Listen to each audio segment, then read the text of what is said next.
සුබ සන්ධ්‍යාවක් ළමයි. ඉතින් ඔන්න අදත් තමාව දැන්වීම සාකච්ඡා කරන මීට ඉස්සෙල්ලත් මම ඔයාලට කියලා දෙන්න දැන්වීමක් ලියන විදිහ හිතනවා ඇති එකම පාරම නැවත කරනවා කියලා එහෙම හිතන්න එපා. මොකද සරල එකක් ඔයාලට ලියා ගන්න පුළුවන් දෙවන භාෂ ලියන ළමයිට. චුට්ට සංකීර්ණ එකක් ආවොත් කියන්න අමාරුයි. දැන් ඔයාලට මතක. දැන් මම මෙන්න මේක තමයි ඔයාලට ඉස්සරම කරන්න හිටියේ ළමයි. එක චුට්ටක් සංකීර්ණයි කරුණු වැඩි.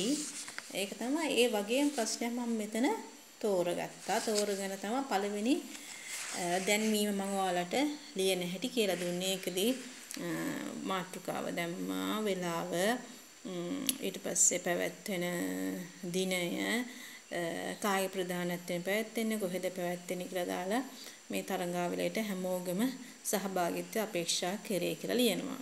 ඒක සරලයි. මේක චුට්ටක් වැඩිපුර කරුණ තියෙයි. දැන් බලන්නකො අනිවාර්යයෙන්ම ළමයි අමතක කරන්න එපා. ප්‍රශ්නේ කියවන ගම ඕන කරන උවට හරි දාගන්න. ඒ වගේම එක සැරේට මෙහෙම පෑනෙන් ලියන්න එපා. වෙනම කටුවට ලියලා බලන්න. ලියලා හිටන් ලස්සනට පෑනෙන් ලියන්න. වීරගම ගමේ ක්‍රිකට් තරඟාවලියක් පැවැත්වීමට වීරගම තරුණ සමාජය සැලසුම් කර ඇත.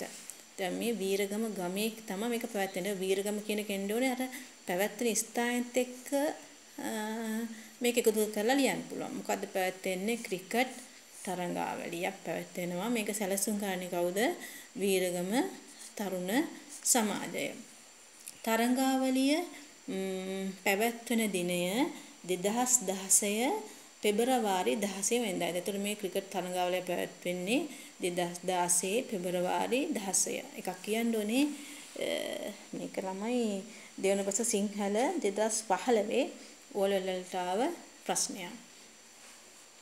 දවස පුරාම වීරගම ක්‍රීඩා පිටියේ පැවැත්වෙන මෙම ක්‍රිකට් තරඟාවලිය සඳහා 2016 ජනවාරි 2 වෙනිදාට පෙර අයදුම් පත්‍ර ඉදිරිපත් කළ යුතුය.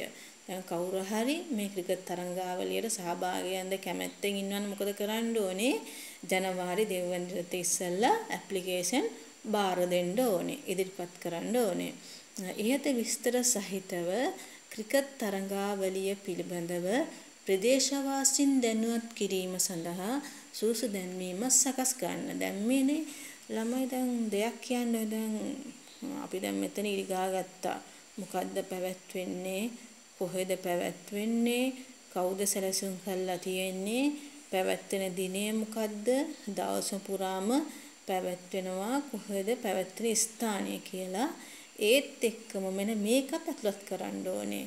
ඒ කියන්නේ මේකට සහභාගී වෙන්න කැමති අය මෙන්න මේ ඩේට් එකට ඉස්සෙල්ලා ඇප්ලිකේෂන් ඉදිරිපත් කරන්න ඕනේ කියලා මෙන්න මේකත් අනිවාර්යයෙන්ම ඇතුළත් කරන්න. තේරුණාද? දැන් ඔයාලා මේක ඇතුළත් කරනතෝ මේක මේ දැන්වීම ලියනවා කියන්නේ අකුරු ලකුණු අඩු වෙනවා. ලකුණු කැපෙනවා. ඊට පස්සේ බලමු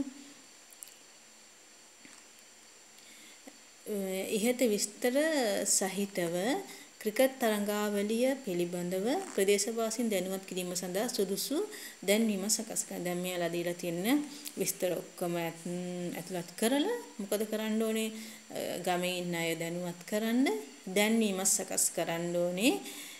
මේ තරුණ සමාජයේ ලේකම් රාජිනී පෙරේරා ඔයා කියලා හිතන්න ඕනේ. පොඩි වැරද්දක් වුණා ළමයි මගේ අතින්. බලන්න මෙතන ටිෆික්ස් කරලා තියෙන වලට පේනවා ඇති.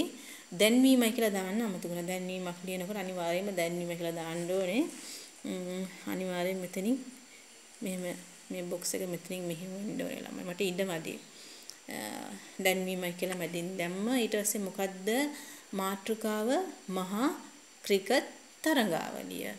ඊට පස්සේ පැවැත්වෙන දිනය දාලා වන දින දවස පුරා පෙර පැවැත්වෙන ස්ථානය වීරගම ක්‍රීඩා පිටියේදී පැවැත්වීමට නියමිතය.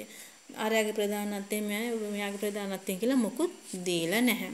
ඊට පස්සේ ඒකට අර සහභාගී වෙන්න බලාපොරොත්තු වෙන අය මෙන්න මේ ඩේට් එකට ඉස්සෙල්ලා ඇප්ලිකේෂන් ඉදිරිපත් කරන්න ඕන. ඒක අපි ලියමු. මෙම ක්‍රිකට් තරඟාවලියට සහභාගී වීමට බලාපොරොත්තු වන අය 2012 ඩේට් එකක් දාන්න ඕනේ. ජනවාරි 2 වෙනිදාට පෙර අයදුම් පත්‍ර ඉදිරිපත් කරන්න. නැත්නම් ඉදිරිපත් කළ යුතුය. කොහොමද ලියන්න පුළුවන්. ඊට පස්සේ ලියන්න මොකද්ද? මේ ටික ළමයි මේකත් එක්ක එකතු කරලා ලියන්න එපා වෙනම ගන්න. ඊට පස්සේ මොකද ලියන්න අන්තිමට මෙදින පැවැත්වෙන මොකද්ද? ක්‍රිකට් තරඟාවලියට සියලු ප්‍රදේශවාසීන්ගේ සහභාගීත්වය අපේක්ෂා කරමු. මේ ටික චුට්ටක් ළමයි හොඳට කියවන්න. කියවලා හිතට ගන්න. එතකොට අර සාමාන්‍යයෙන් මේ වගේ වාක්‍යයක් තමයි අන්තිමට ලියන්නේ. ඊට පස්සේ මෙතනින් ලියනවා ලේකම් මොකේද? වීරගම තරුණ සමාජය වීරගම කියලා මෙතන දාන්නත් පුළුවන්. හරි. මොකද හිතන්නේ? දැන්වීම අමාරුයිද? නැහැ. දැන්වීමක් ලියන්න ලේසි. මම මේ වගේම තවත් දැන්වීමක් සකස් කරලා තියෙනවා. මේක මම ඩිස්ක්‍රිප්ෂන් බොක්ස් එකේ ඇතුළත් කරන අනිවාර්යයෙන්ම ඔයාලා මේ දැන්වීම ලියලා අතහුරු කරගන්න. එහෙනම් ළමයි තවත් වීඩියෝ එකකින් හමු වෙනතුරු ඔයාලා හැමෝටම සුබ දවසක්.